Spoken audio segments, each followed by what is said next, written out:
yeah. So every time I'm looking at myself at the moment, I'm just like, I know that's how I look, but it just doesn't feel right. But hey, I guess we'll roll with it. Can't do anything about it, can I? Oh man, and I keep, feeling detached from my voice coming out my mouth as well. But whatever. Anyway, so I'm not doing so well today. Uh, Physically, I didn't sleep great because at 6 o'clock my little brother woke up, and then every half hour after that there's more noise. So I just couldn't sleep this morning. Couldn't get that last little bit of sleep I really needed. Um, and then yeah, it got so bad that I started to get full dizziness, and that fly is back. Um, yeah, really bad, like room spinning dizziness. I mean, even just lying down in bed and then moving on to my other side, everything would start spinning. But when I finally tried to get up, it was bad. So I had to do the Epley maneuver. You can look up what that is, but I could feel it in my left ear. So at least I had a clue which one to work on. And that's mostly stopped the room from spinning. But if I move too fast, I'm still getting a bit of the, whoa. Yeah, so physically, that sucks. Being tired, having that dizziness, something wrong with my ear again, great. But like more the mental health, I think I'm really pessimistic about next year.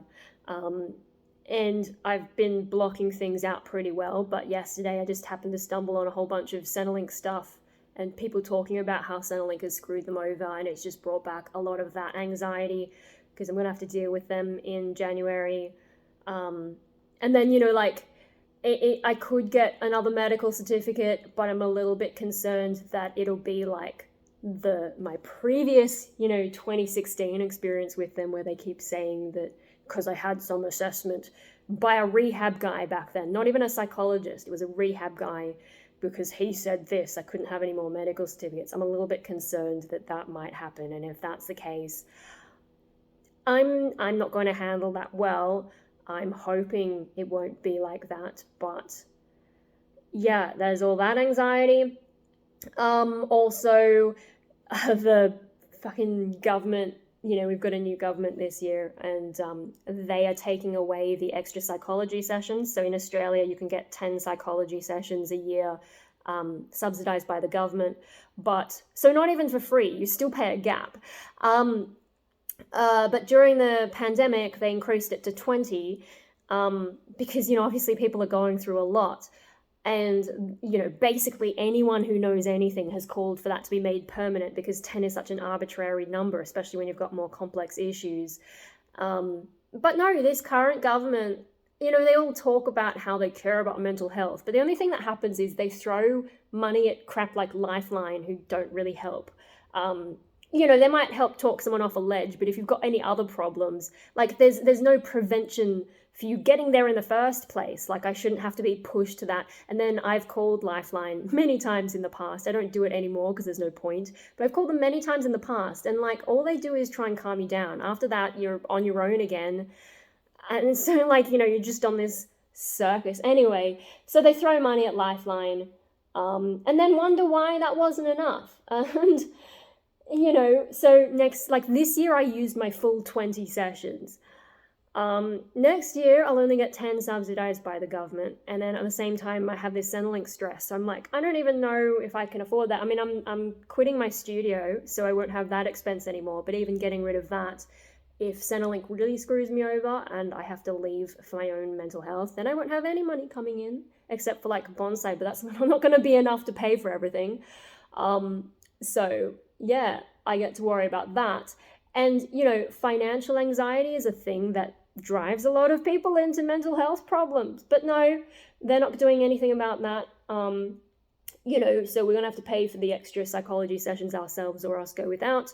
And also, I don't think they've really done anything for the job seeker payment, which is the one I'm on. It's the basic one where they assume you're a dole bludger. They assume that you're not working because you're lazy, not because you have a condition, because I still think it's a bit ridiculous to make me apply for disability pension.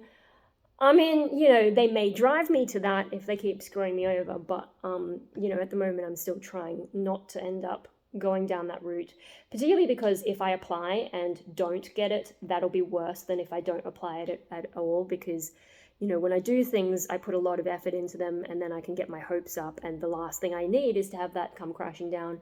Anyway, so yeah, problems for next year is I have to interact with Centrelink again, and the job agencies who I've never had good experiences with. I'm sure I've talked about that in the past. The hope is that they'll actually help me recover and work my way up to being able to work more, because I am working. I'm just working within my real capacity, not the stupid expectations that they have. But if they could actually help me increase that would be great. If they could help me not hate life so much, that would be great.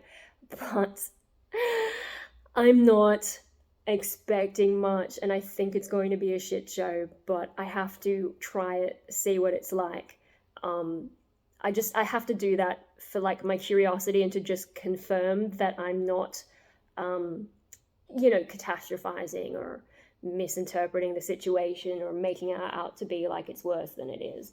But yeah, so Centrelink, that's a problem. The mental health plan, not getting half as many sessions from the government, that's a problem. The other thing is my psychologist who I've been seeing this year, who's the only, the first time I've ever had a psychologist who actually seemed to know what she's doing. She's going away in February, and I am on the waiting list for the dissociation specialist, but that's not going to happen for, I don't know, probably by the time I even get that, my regular psychologist will be back. But even if I wait for my regular psychologist, I can tell that she doesn't know what to do with me, and she's just there because she can't just drop me. I've done my 20 sessions and I haven't made progress, so I'm just like, Here we go for the breakdown part of the video. It's like, even if I see the dissociation specialist, what is that going to do? I've spent my whole year trying to understand the schizoid stuff and trying to understand the glass child trauma stuff, and what has it done? Has it helped? No. My life is still this pile of garbage, and I don't want to be here. So if I go see the dissociation specialist for more help, what is that going to change? I don't see how that's going to help me out. And so I'm just, I've spent so fucking long trying to fix everything and trying to make myself get better, and it's just not happening. And then, I'll go and read some article about someone who has autism, and they're like, oh, I love being disabled. And I'm like, fuck you. You don't even understand. And then your more severe autistic cases, but all these people who get more help and attention, and then I'm just trying to scrape by doing things myself pretty much, because no one really understands my issues. No one understands how badly I'm doing, because I'm so good at, I'm tearing up now, but most of the time I'm so good at seeming like I'm fine when I'm not. And I've gotten reasonably good at blocking things out for a while, but then the wrong thing will set my brain off, and I'll go back into this spiral, and it's how do I bring that block back up? That's what I'm resorting to, is just blocking out how shit I feel. Maybe that's the plus of dissociation. Maybe that's what I'm doing, and maybe I shouldn't fix that, because, the last thing I need is to be constantly aware of feeling shit again like I was a few years back. And, there's not really any place for my issues in the way that the Aussie system is set up, because we have universal healthcare, but it's sort of a split system between public and private. I do have private health insurance, but at a very low level, so psychology stuff isn't really included, because I don't have a lot of money to splash on that. Mainly I have it for optical and dental stuff, but yeah, so the way that mental health is done in Australia is pretty much the psychology sessions. You can get 10 subsidized. It's very hard to find someone bulk billing. So that covers maybe half the cost, and it can cost up to the most expensive one I came across was $270 a session. Fuck, and she was useless anyway. So you're paying about $130 per session then, depending on who you're seeing. Once you hit the Medicare threshold, then Medicare covers 85% instead of about half the session, but that you're still, I don't know. That's for 10 though. After that, if you need more psychology sessions, especially with this current government, you're on your own. They don't give a shit. They just pay lip service to the whole mental health thing. Throw a few more dollars at Lifeline. Yeah. That thing that people call when they're at the end of the line instead of preventing people from getting there in the first place. They just got no fucking clue. And then, okay, so if you see a psychiatrist, that's covered under Medicare a little bit more consistently, I guess, because they're like proper doctors instead of just psychologists. But their fees are quite high, so you need that extra money, and Medicare is not going to cover it. Maybe once you hit the threshold, but yeah, that's expensive. I don't know, maybe I should see a psychiatrist instead, but what are they going to do, medicate me? I can't take medication, so I'm screwed there. I mean, I keep thinking maybe I should go back on it, because I think the period of time in my adult life where I was the most functional was when I was on the antidepressants, even though I was shriveling away because I couldn't eat. When I was on the one antidepressant for a long time, when they started trying to find different antidepressants that might work for me, that's when I went completely into, I couldn't work at all because I never knew what side effect I was going to get next, and it was always shit. If anything worked, it was always some shit side effect along with it that cancelled it out. But yeah, I think antidepressants did help. It's just the side effects make it not worthwhile. I would have to, I don't know, I'd probably have to be in inpatient treatment for quite a while to actually get one working and get it stabilized and get my life back together. And I can't do inpatient treatment because I haven't tried to kill myself. I haven't, I don't have a reason to go to emergency. And then in the public system, they kind of, from what I understand, they just patch you up and send you on your way, maybe refer you to some other service, but they don't do a lot. So if you want the proper inpatient treatment, you've got to go private, which of course is going to cost a ridiculous amount of money. So what am I supposed to do? I'm too fucked up for psychology. I can't tolerate side effects, so psychiatry is not much better. And I'm too bad for psychology. Can't do psychiatry really, and I'm not bad enough for hospital to just be to get in there automatically. I'd have to go my own way and pay, I don't even know how much. There's no in-between space for me. Where am I supposed to go? There's nothing for the sort of weird complexity of what I've got. And then because I am so good at hiding what I'm going through, and then because I have a lot of quirks, schizoid itself is not something that a lot of those people have seen. And then I'm a little bit odd in the schizoid thing because I've got a covert. I've learned to have that covert presentation. So, it takes a while for anyone to believe I even have it. And then the association stuff, I don't know where that fits.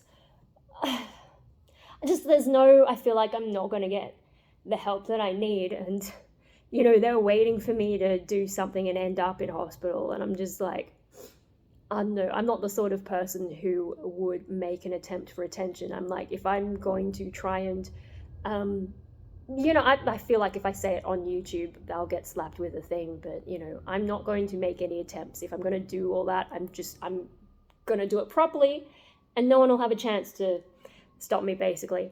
It shouldn't have to get to the point where, can't someone help me before I end up in hospital? Fuck's sake. I don't know, it's just watching other people get help because they have the right condition. I mean, if you have an eating disorder, you can get 40 subsidized psychology sessions, as long as you fit whatever the criteria is for that. Because they recognize that eating disorders are complex and need a lot of maintenance. Cool, a lot of other conditions are like that as well. But because I don't have the right condition, I can't get the help. With the government taking away the extra psychology sessions, but at the same time, they're trying to work out the NDIS thing, it kind of feels like going through the glass child thing all over again, because, you know, my brother, he's on NDIS at pretty much a high level because he has high needs. So he's getting a quite large amount of funding, but the government can't spare maybe $2,000 to help pay for some extra psychology sessions for me. It just feels like glass child all over again, is they only see my brother because he's got these really obvious problems, but they see right through me because I seem fine.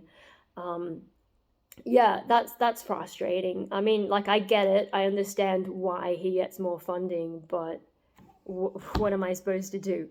And then, you know, like, the funding isn't just for his survival. They have, like, the whole community engagement thing.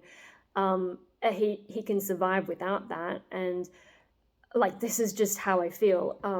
You know, his life, he goes out every day and does fun stuff, and he's blissfully unaware of his own condition, whereas I sit at home most of the time.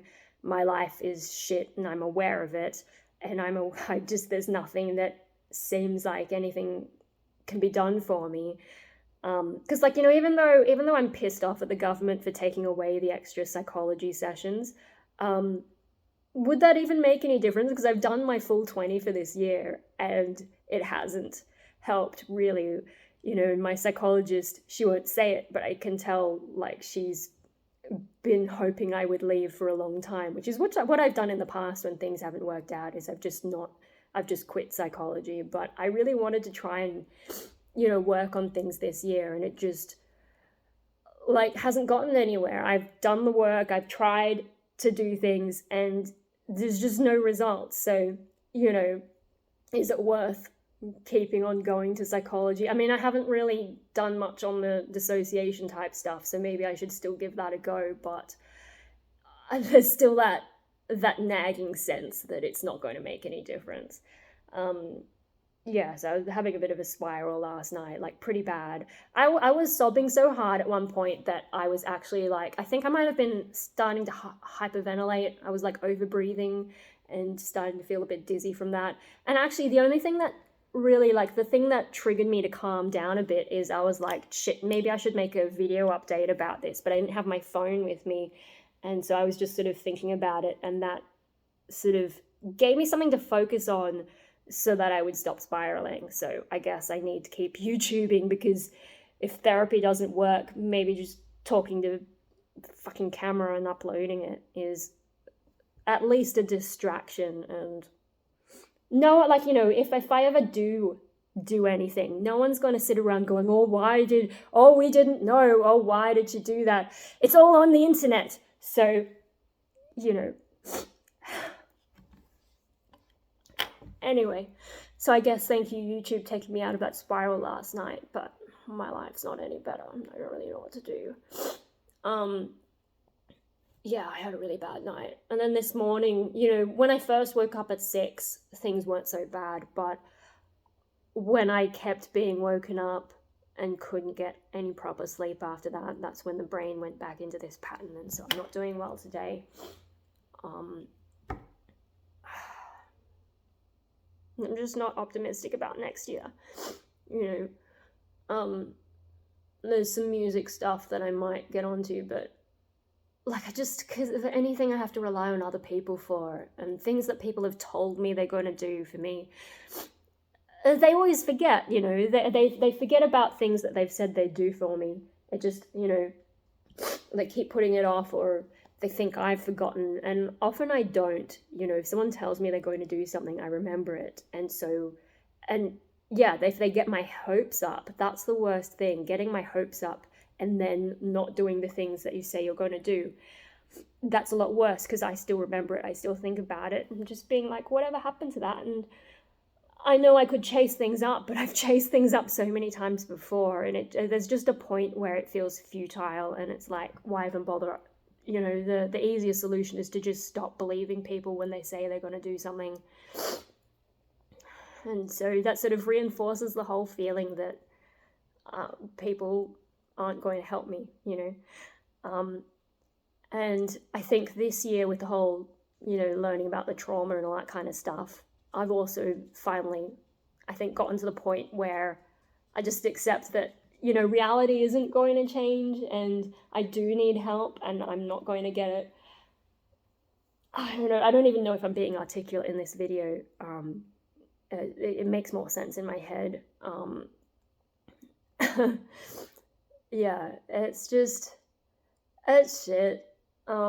Next year, yeah, so I'm kind of thinking it's just going to be more of the same, because for the past few years I've been trying to get my life back together and I'm just stuck in this same place again. And you know, I'll get my hopes up for a bit and then the disappointment will set in when things don't work out. And I think there's probably a problem with my dopamine, you know, because I've had this pattern throughout my life of picking up a hobby, getting really into it, and then suddenly dropping off. And I think a lot of that is to do with, like, I don't really experience a proper payoff for the things that I do. So for me, it's all anticipation and then anticlimax. Whereas for other people, they'll work on something and then it's done and they feel good and they're like, oh, I'm going to do more of that. And I think I don't have that experience. And that's probably why I need to be on medication, because if it's a dopamine problem, then, or something similar to that, then it is a brain chemical thing. And I probably do need, you know, some kind of medication, just which one's the right one and which one's not going to screw me up so that I'm not stuck in bed or not stuck wasting away to a twig again. Because, like, I got down to 47 kilograms at one point, which for my height is not healthy. And yeah, I used to get a lot more of that dizziness when you stand up too fast. That used to be a bigger problem for me, and I had no appetite. I ended up on a liquid diet at one point because I just couldn't. But yeah, no, so next year, yeah, I just feel like it's going to be more of the same. And if that's the case, like, it gets harder to see any logic in keeping myself alive. But hey, I guess I'm starting to think maybe I should just do the TMS, the transcranial magnetic stimulation. I should just try it, because what have I got to lose, you know, if I don't even want to be here anyway? Yeah, I had some concerns about it, but maybe I should just do it, and I expect that to fail as well, because I don't really see the mechanism that would help me specifically, because I don't just have depression, I've got all this extra shit going on, and zapping my brain with magnets isn't going to change my situation. The only way it's going to help is if it magically makes me heaps more motivated and maybe fixes the dopamine thing or whatever it is that's stopping me from enjoying my achievements.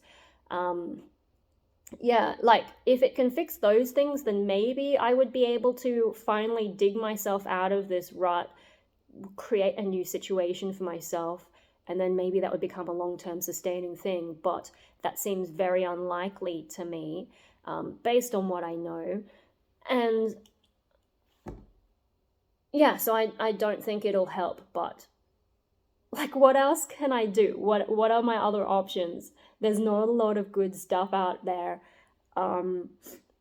And yeah, it just feels like society's waiting for me to end up in hospital before anything's going to happen. Like, you know, I talked to my psychologist about, she mentioned you can sometimes get therapy on NDIS plans, but when she investigated it, you know, the other people that they see who've had that, they've all been in hospital. So until I've been in hospital, no one gives a shit. No one understands how fucked up I am. And, you know, it just shouldn't come to that. You shouldn't have to do something extreme to get people to realize how much you're struggling. And so I'm going to end that there. You know, I've got some more plants to work on before it really gets hot. So, you know, that's sort of like a deadline that nature has given me. And that's, I don't know, I work better with deadlines, and that's about as convincing as anything's going to get at the moment. Yeah, I don't really have the external deadlines I need to be motivated, and I just don't have any. I mean, you know, even if I did, I need there to be some idea that things will get better afterwards, and it's just not happening. Like, you know, I worked really hard for my studio's open day, and then it came and went, and I was just like, shit, hey, you know, I don't know what I thought it would lead to, but I guess I thought I might enjoy it more, or I don't know. And the day happened, it was fine, and then what? That's always the question, isn't it? Then what? Yeah, like when I've released stuff for my band or some of my solo music, you release it, it's out there. Now what? I put out my merch and did the whole release for that. Now what? Like, I keep achieving stuff, and it's just like none of this is satisfying. None of it's inspiring me to do more of anything. It's all just distractions to pass the time. I don't know. I think there's probably problems with my logic in here, but this is just how I feel. You can't logic your way out of emotions, or at least I can't. I feel how I feel, even if I know, like, even if I can separate myself and observe when I'm going in a spiral, like, I can't just stop it. It's got to be, because, emotions are part of your physiology, and I can't control that. Something like that. Anyway, I'm being incoherent, so I'm just going to go and try and do all this plant stuff I need to get done, and then after that, fuck knows what I'm going to do. Just go back to bed and have a nap. But I've got to try not to end up all bedridden again, because that's not going to help. Sitting in bed all day is not going to change anything about my life. But then nothing seems like it's going to change anything about my life, so I don't fucking know. Sorry this is a depressing one, but this is how I really feel, when I'm on a live stream playing the game and I'm smiling and stuff. That's just the automatic camera reaction thingy. How I really feel is pretty fucked up.